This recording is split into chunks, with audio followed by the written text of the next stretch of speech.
बैसला जी से मेरे बहुत अच्छे संबंध थे और उनकी याद मुझे भी बहुत आती। आज मैंने उनके सुपुत्र को देखा तो मेरी आंख भर आई और वो मुझे याद आए। शानदार आदमी, ठंड के महीने में रेल की पटरियों पर लेटा रहा लेकिन अपनी बात मनवा के खड़ा हुआ। इतना इरादे का धनी आदमी था। कोई उसे खरीद नहीं पाया, कोई लालच हिला नहीं पाया, कोई धमकी डरा नहीं पाई। तो उस तरह के बनो, उनके रास्ते पे चलो। हमारे बहुत ही सम्मानित और बहुत ही संभावनाओं से भरे हुए थे राजेश पायलट जी, जो बहुत दूर तक जाते, लेकिन प्रतिज्ञा ने हमारे हाथ से उनको छीन लिया। उनकी और कर्नल किरोड़ी सिंह बैसला की मूर्ति का जो स्मारक बनने वाला है, मैं उसका आज सवेरे अनावरण करके आया हूँ। भारत के इतिहास में जितना बड़ा साम्राज्य प्रतिहारों का रहा है, इतना ना राजपूतों का रहा ना जाटों का रहा। बहुत बड़ा साम्राज्य था। वो तो इतिहासकारों ने जिक्र नहीं किया उसका, लेकिन सही बात यह है कि एक वक्त में सारा देश दक्षिण के कुछ इलाके को छोड़ के वो आपके अधीन था, आप राज करते थे उस पर। आज से 40 साल पहले अजगर करके एक संगठन बनाया, अहीर, गुजर, राजपूत, जाट, और कहा कि अगर ये चारों इकट्ठा हो जाए तो दिल्ली को तो हम हाथ से छीन लेंगे। तो असली जो ज़रूरत है इस वक्त वो एके की है, एकता की ज़रूरत है। 15-20 दिन पहले जो बेनीवाल है, वहाँ का एमपी है नागौर का, उससे किसी ने सवाल किया तो उसने छाती में हाथ मार के कहा कि हाँ, मैं गुजर चीफ मिनिस्टर की हिमायत करूंगा और गुजर को चीफ मिनिस्टर बनाऊंगा। सुनने के लिए बेताब हैं, जो शिक्षा की बात करते हैं, सामाजिक सुधार की करते हैं, देश में किसानों की बात करते हैं, न्याय और ईमानदारी की बात करते हैं, जिन्होंने कश्मीर से धारा 370 हटाकर देश का सिरमौर मुकुट जिन्होंने बनाया है और जिनके रहते हुए कोई गोली नहीं चलानी पड़ी, सारे आतंकवादी खत्म हुए, सेना और राज का इकबाल कायम हुआ है, पुलिस का गौरव बढ़ा है। ऐसे बहुत से नए आयाम स्थापित करने वाले 5 राज्यों के राज्यपाल रहने का गौरव और गांव की पंचायत से लेकर देश की संसद तक सदस्य रहने का गौरव जिन्हें है, ऐसे हम सबके आदरणीय महामहिम राज्यपाल मेघालय सम्मान्य श्री सत्यपाल मलिक साहब हम सबको संबोधित कर रहे हैं। गुजर प्रतिहार महाराज श्री मिहिर भोज हमारे बहुत ही सम्मानित और बहुत ही संभावनाओं से भरे हुए थे राजेश पायलट जी, जो बहुत दूर तक जाते, लेकिन प्रतिज्ञा ने हमारे हाथ से उनको छीन लिया। उनकी और कर्नल किरोड़ी सिंह बैसला की मूर्ति का जो स्मारक बनने वाला है, मैं उसका आज सवेरे अनावरण करके आया हूँ। ये जो गुजर स्टैचू ऑफ यूनिटी है, ये आपकी कौम को नहीं बल्कि और लोगों को भी प्रेरणा देगी। कार्यक्रम संयोजक पवन छाबड़ी जी, राम अवतार गुजर जी, हरिराम किवाड़ा जी और बहुत सारे साथियों के नाम हैं। तो मैं सभी को सामूहिक तौर पे प्रणाम करता हूं और आपसे मैं इतनी दूर से आया हूं जिस काम के लिए, उस तरफ जाना चाहता हूं। और वो ये है कि आपका समाज बहुत संभावनाओं से भरा हुआ समाज है। भारत के इतिहास में जितना बड़ा साम्राज्य प्रतिहारों का रहा है, इतना ना राजपूतों का रहा ना जाटों का रहा। बहुत बड़ा साम्राज्य था। वो तो इतिहासकारों ने जिक्र नहीं किया उसका, लेकिन सही बात यह है कि एक वक्त में सारा देश दक्षिण के कुछ इलाके को छोड़ के वो आपके अधीन था, आप राज करते थे उस पर। खैर, अभी भी कोई देर नहीं हुई है अगर हम सब मिलके, मुझे याद है चौधरी चरण सिंह ने आज से 40 साल पहले अजगर करके एक संगठन बनाया, अहीर, गुजर, राजपूत, जाट, और कहा कि अगर ये चारों इकट्ठा हो जाए तो दिल्ली को तो हम हाथ से छीन लेंगे। तो असली जो ज़रूरत है इस वक्त वो एके की है, एकता की ज़रूरत है। पिछले 15-20 दिन पहले जो बेनीवाल है, वहाँ का एमपी है नागौर का, उससे किसी ने सवाल किया तो उसने छाती में हाथ मार के कहा कि हाँ, मैं गुजर चीफ मिनिस्टर की हिमायत करूंगा और गुजर को चीफ मिनिस्टर बनाऊंगा। तो आपके राजस्थान में आपका चीफ मिनिस्टर होगा तो आपके लड़कों को नौकरी मिलेगी, आपका चीफ मिनिस्टर होगा तो आपके काम होंगे, आपका विकास होगा। अब दिक्कत ये हो रही है कि जिनका चीफ मिनिस्टर होना चाहिए उनका चीफ मिनिस्टर हो नहीं पाता है। तो ये तब होगा जब आप, जैसा फैसला जी ने कहा, उस तरह से अपनी एकता प्रदर्शित करोगे तो कोई दिन दूर नहीं है जब आपका चीफ मिनिस्टर ना हो। हम तो जाट तो बहुत तादाद में है राजस्थान में, लेकिन भाई भाई को बर्दाश्त नहीं करता, इसलिए आज तक चीफ मिनिस्टर नहीं बने हैं। बनोगे तब जब इकट्ठा रहोगे। तो कम से कम आप इकट्ठा रहो तो फिर हम भी आपके लिए, आपके साथ लगेंगे और आपकी मदद करेंगे। आज का जो ये एजेंडा है, मुझे इन्होंने पकड़ाया हमारे किवाड़ा जी ने, इसमें मुझे 2-3 चीज़ें कहनी हैं। सबसे पहली तो किसानों के संदर्भ में, दूसरी शिक्षा के संदर्भ में, तीसरी महिलाओं और बच्चियों के संदर्भ में। आप अभी एक किसान आंदोलन से गुजरे हो, उस किसान आंदोलन जैसा आंदोलन दुनिया में कभी नहीं हुआ कि जिसमें लाखों लोग 6 महीने आपकी, बल्कि 1 साल दिल्ली की सीमा पे बैठे रहे। मैं गवर्नर था, आराम से था। मेरा तो राजभवन आके देखो, देश का सबसे खूबसूरत राजभवन है। मुझे क्या ज़रूरत थी झंझट लेने की, और आज भी मुझे क्या ज़रूरत है कि मैं इतनी दोपहर में जगह जगह घूमूं। मैं महीने में आज भी 4 पब्लिक मीटिंग करता हूं। मुझे कोई चुनाव नहीं लड़ना, सब पद मेरे पास रह चुके हैं, सिर्फ इसलिए कि किसानों की इज्जत और साख कायम रहनी चाहिए। उस आंदोलन में जब 4 महीने तक कोई बात नहीं हुई किसानों से, तो मैं माननीय प्रधानमंत्री जी से मिलने गया। मैं उनका बड़ा सम्मान करता हूं। ये अखबार वाले लिख देंगे प्रधानमंत्री पे हमला किया, ऐसा कुछ नहीं है। मैं उनको बहुत मानता हूं, लेकिन जब हमारी गर्दन पे टांग आएगी तो हम उसे ज़रूर उखाड़ेंगे। मैंने उनको कहा कि ये 4 महीने से बैठे हैं, किसी ने बात नहीं की, इनके 600 लोग मर चुके हैं। कुतिया भी मरती है तो दिल्ली से चिट्ठी जाती है संवेदना की, इनके लिए कोई बोला नहीं है, आप इस मामले को निपटाओ। उन्होंने कहा छोड़ो सत्ताल, चले जाएंगे। मुझे थोड़ा बुरा लगा, मैंने कहा नहीं साहब, ये जाएंगे नहीं, ये जब आप चले जाओगे तब जाएंगे। और आप इस बात को जानते नहीं हैं कि आपने किन लोगों से पंगा लिया है। सिख तो यहाँ कोई नहीं है भीड़ में, उनकी गैरहाजिरी में मैं कह रहा हूँ। उनके तो गुरु ने अपने 4 बेटे कटवा दिए थे, लेकिन समझौता नहीं किया था। और वो मैंने कहा प्रधानमंत्री जी से, मैं कहे 300 बरस भी नहीं भूलते हैं, इनका मत अपमान करो। मिसेज गांधी ने वो ब्लू स्टार किया था, उसके बाद 1 महीने तक अपने फार्म हाउस पे उसने महामृत्युंजय का पाठ कराया था। अरुण नेहरू उनके भतीजे थे, उनने कहा फूफी आप तो ये सब नहीं मानती थी। उसने कहा तुझे पता नहीं है, इनके स्वर्ण मंदिर को जिसने छुआ है वो जिंदा नहीं है आज, ये मुझे मार देंगे। और वही हुआ, वही जनरल वैद्या के साथ हुआ, उसको पुणे के बाजार में जाके मारा। तो मैं कहा साहब ये जो बिरादरियां हैं, इनको जान के इनसे पंगा लेना चाहिए, ये नहीं मानना चाहिए कि इनका ये कुछ नहीं बिगाड़ सकते। और ये हमारे वाले हैं, ये तो भरतपुर का दरवाज़ा उखाड़ लाए थे, ये तो हर 6ठे महीने दिल्ली जा चढ़ते थे। तो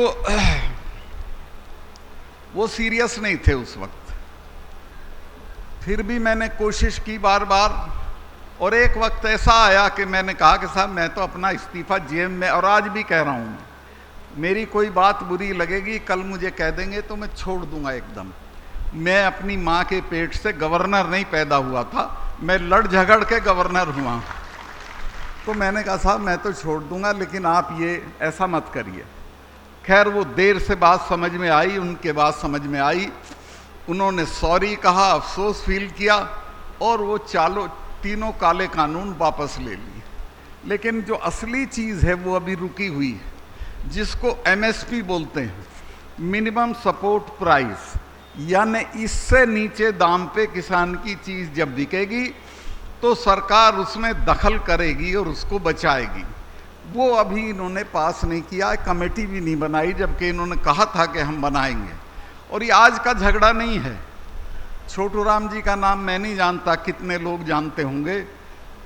वो जब पंजाब में मिनिस्टर थे तो मिलने आए थे वायसराय से, दूसरी बड़ी लड़ाई चल रही थी। वायसराय ने कहा कि चौधरी साहब मुझे बहुत गेहूं की ज़रूरत पड़ेगी। उन्होंने कहा बहुत अच्छी फसल है, जितना चाहिए दे देंगे। वायसराय ने कहा मैं 3 रुपये मन पे लूँगा। छोटू राम जी ने कहा कि गेहूं तो आप कितना ही ले लेना, लेकिन दाम तुम नहीं तय करोगे, दाम मैं तय करूँगा, और मैं 9 रुपये मन से 1 पैसा कम पे नहीं दूंगा। उन्होंने उनके चीफ मिनिस्टर को बुलाया, सर सिकंदर हयात खां चीफ मिनिस्टर थे, और उससे कहा भाई तेरा मिनिस्टर तो बहुत अनाड़ी ऐसे ऐसे कह गया। कहने लगे साहब कह नहीं गया, अगर उसने कह दिया तो किसान अपना गेहूं खेत में खड़ा जला देंगे, एक दाना आपको नहीं देंगे। तो अल्टीमेटली छोटू राम जी ने जो तय किया वो दाम मिला। लेकिन अफसोस ये है कि आज भी दाम छोटू राम तय नहीं कर रहा, वायसराय तय कर रहा है, दिल्ली से तय होता है, और हमको कभी दाम सही नहीं मिलता है। हम जितनी चीज़ पैदा करते हैं उनके दाम कम होते जा रहे हैं, जितनी खरीदते हैं उनके दाम बढ़ते जा रहे हैं। नतीजा ये है कि हमारी खरीदने की ताकत हर साल कम हो रही है। मैं जब पढ़ता था कॉलेज में तो खाना खा के हम लोग घूमने निकलते थे। एक कब्रिस्तान में एक कव्वाल कव्वाली गाता था, तो वो जो गाता था मैं उसे सुनने के लिए रुक जाता था। उसमें वो 2 लाइन गाता था, मुझे लगता था ये हमारे लिए गा रहा है। वो कहता था कि खंजर पे कोई छींट, ना कपड़ों पे कोई दाग। खंजर होता है जिससे मारते हैं, खंजर पे कोई छींट, ना कपड़ों पे कोई दाग, तू कत्ल करे है कि करामात करे है। तो किसानों का कत्ल तो इस तरह से होता है कि उसको पता भी नहीं चलता गरीब को, हर साल वो गरीब होता चला जाता है। और ये तब रुकेगा जब ये MSP लागू हो जाएगी। अगर सरकार MSP लागू नहीं करेगी तो पत्रकार बंधुओं में आपके माध्यम से कहना चाहता हूं कि ऐसी भयानक लड़ाई होगी सरकार और किसानों के बीच में कि ये सरकार उसमें ख़त्म हो जाएगी। इसलिए MSP इनको लागू करना पड़ेगी। किस तरह से रहता है किसान, किन दिक्कतों में काम करता है, उसकी माँ बेटी बहनें सारी खेत में खड़ी रहती हैं, उसकी मेहनत का कोई वो लगाया नहीं जाता है मोल जब दाम तय होते हैं। तो ये MSP बहुत ज़रूरी है, और मैं चाहूँगा कि सरकार इसको जल्दी से जल्दी मान ले। अब मैं एक बात आप लोगों के लिए बोलने आया हूँ, और ये कि आपका समाज बड़ा ताकतवर, मेरे देश की सर्वश्रेष्ठ जातियों में से आप हैं, बड़ा ताकतवर समाज है। एक ही चीज़ की कमी है कि आप तालीम की तरफ उतना ध्यान नहीं दे रहे हैं, पढ़ाई की तरफ, और ख़ास तौर से बच्चियाँ, इन्हें तो खैर हम पैदा भी नहीं होने देना चाहते, हमारा बस चले तो इनको पैदा ही ना होने दें। लेकिन जब ये पैदा हो जाती हैं तो ये बहुत दूर तक जाती हैं। मैं 5 स्टेट में गवर्नर रहा हूँ, जहाँ भी मैं कॉन्वोकेशन में जाता था वहाँ अगर 30 गोल्ड मेडल होते थे तो 20 लड़कियों के और 10 लड़कों के होते थे, सब जगह। तो मैं लड़कों को कहता था भाई साहब आप संभल जाओ, आप तो रोटी पोना भी नहीं जानते, ये सारे मेडल कुश्ती का, मुक्केबाजी का, टेनिस का ये लड़कियां ही ले लेंगी, और यहाँ भी गोल्ड मेडल लिए तो तुम क्या करोगे। लेकिन है ये हालत आज। तुम्हारा लड़का तो 17-18 साल का होते ही दारू पकड़ लेता है। आप लड़की से तो पूछते हो कहाँ गई थी, उससे नहीं पूछते कहाँ गया था। और नतीजा ये है कि वो शिक्षा के क्षेत्र में आगे नहीं बढ़ रहा है। आप अपने बच्चों को बढ़िया से बढ़िया तालीम दो, आगे बढ़ाओ। राजस्थान में मेरी बिरादरी के लोगों की एक ज़माने में घोड़ी पे नहीं बैठने देते थे। आज आरक्षण की वजह से इतने लड़के लड़कियां आरएस बने हैं और आईएएस बने हैं कि बड़े बड़े ठाकुर साहिबान हाथ जोड़ के खड़े हो जाते हैं, चूँकि वो तो उनको तो ताकत मिल गई। तो ये ताकत तब मिलेगी जब आप बच्चों को तालीम दिलाओगे। मैं एक घटना सब जगह बताता हूँ। अमेरिका की विदेश मंत्री थी कोंडालीजा राइस, दुबली पतली सांवले रंग की, शक्ल सूरत में साधारण से भी नीचे, लेकिन लीबिया के तानाशाह गद्दाफी को जब मारा गया और उसके दफ्तर में जब रेड हुई तो वहाँ उसकी डायरी मिली। उस डायरी में उसने लिखा था कि मुझे सबसे ज़्यादा आनंद तब आता है जब लिटिल कोंडी यानी कोंडालीजा राइस जो छोटी सी लड़की थी, वो जब अरब शेखों को धमकाती है तो मुझे बहुत अच्छा लगता है। वो अरब शेखों को अमेरिका की ताकत पे धमकाती थी, अमेरिका की ताकत उसको पढ़ाई की वजह से मिली हुई थी। तो आपकी बच्चियों को भी वो ताकत दिलाओ कि ये बड़े से बड़े लोगों को धमकाना सीख जाए और धमकाना जान जाए। और बच्चों को भी अब हमारे यहाँ तो इतने बुरे रिवाज हैं। यहाँ तो मैं नहीं जानता, नोएडा में तो 4 छल्ले की तो गाड़ी मांगते हैं दहेज। 4 छल्ले की सुनी होगी आपने, वो लाखों रुपए की गाड़ी आती है वो। इसके अलावा 40 गांव का काज करते हैं। मैंने कहा भाई ये 40 गांव का जो भोज कर रहे हो, इससे तुम्हारा पुरखा कोई सूरजमल हो जाएगा, लेकिन कर्जे में चले जाएंगे, लेकिन 40 गांव की चिट्ठी फाड़ेंगे। मेरा एक साजी था, बर्बाद हो गया इसी में। रोता हुआ आया मेरे पास। मैं क्या हुआ? कहने लगे जो बिरादरी वाले नहीं माने, उन्होंने 40 गांव की चिट्ठी पढ़वा दी। मैं साले डूब के मर जाता। क्यों फाड़ी तेन? तो ये काम छोड़ो।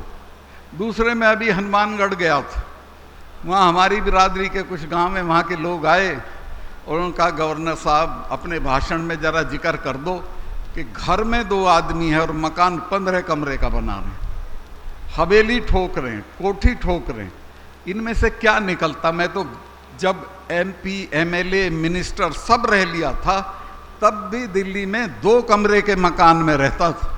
मुझसे मिल के जब चौधरी साहिबान नीचे उतरते थे तो आपस में कहते थे भाई क्या आदमी 2 कमरे के तो मकान में रह रहा है, हमने तो कोठी ठोक रखी है।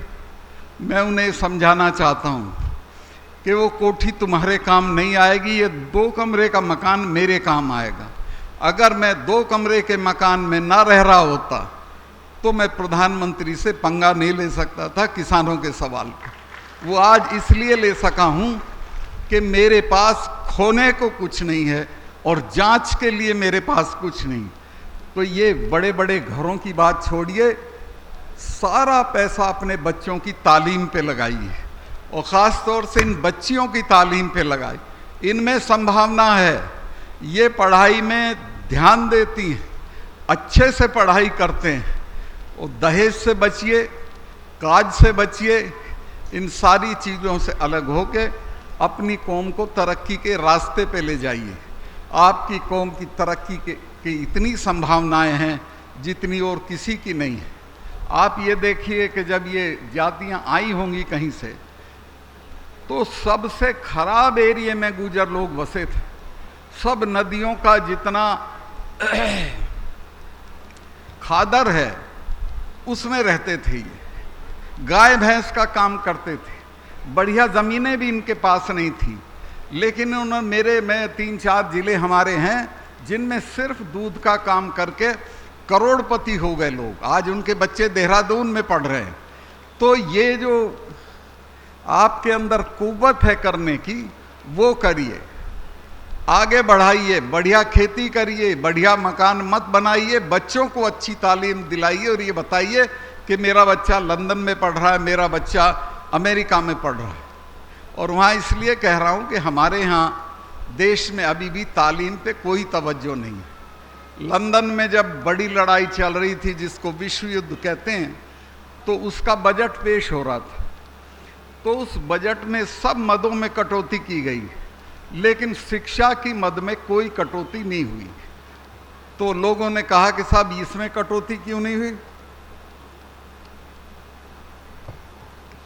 प्रधानमंत्री ने कहा कि युद्ध में जो मकान गिर जाएंगे वो दोबारा बन जाएंगे, जो कारखाने तहस नहस हो जाएंगे वो दोबारा बन जाएंगे, जो सड़कें और पुल टूट जाएंगे उनको दोबारा तामीर कर लेंगे। लेकिन अगर एक पीढ़ी बर्बाद हो गई तो वो दोबारा खड़ी नहीं की जा सकती है। तो जिन कौमों का ये एटीट्यूड था, ये रुख था, उन्हीं कौमों ने दुनिया पे राज किया। तो मैं फिर ये कहना चाहता हूँ कि रुपया जोड़िए मत, दहेज दीजिए और लीजिए मत, और ये जो आपका काज है इसको बिल्कुल बंद कर दीजिए, और पहले बच्चियों की और फिर बच्चों की बढ़िया से पढ़ाई करिए। लड़की से तो पूछते हो कहाँ गई थी, लड़के से नहीं पूछते कहाँ गया था। उसको धमका के रखिए और उसको कहिए कि पढ़ो, और वो पढ़ता नहीं है, वो ये देख लेता पिताजी का कितना ब्योंत है, मुझे क्या करना है पढ़ के, लेकिन वही रह जाता, फिर आगे नहीं बढ़ता वो। अगर उससे आगे बढ़ना है तो पढ़ना है। मैं ये जो स्टैचू ऑफ यूनिटी बन रहा है ये बड़ी चीज़ होगी आपके लिए, यादगार चीज़ होगी आपकी कौम के लिए। इसमें दिल खोल के दान दीजिए, मैं भी इसमें जितना मेरा मौका होगा मदद करूँगा, और अगले बार जब आऊँगा तो चाहूँगा तब तक ये बन जाए। बड़ा काम किया इन लड़कों ने। बैसला जी से मेरे बहुत अच्छे संबंध थे और उनकी याद मुझे भी बहुत आती। आज मैंने उनके सुपुत्र को देखा तो मेरी आंख भर आई और वो मुझे याद आए। शानदार आदमी थे। रेल की पटरियों पे, ठंड के महीने में रेल की पटरियों पे लेटा रहा, लेकिन अपनी बात मनवा के खड़ा हुआ। इतना इरादे का धनी आदमी था। कोई उसे खरीद नहीं पाया, कोई लालच हिला नहीं पाया, कोई धमकी डरा नहीं पाई। तो उस तरह के बनो, उनके रास्ते पे चलो।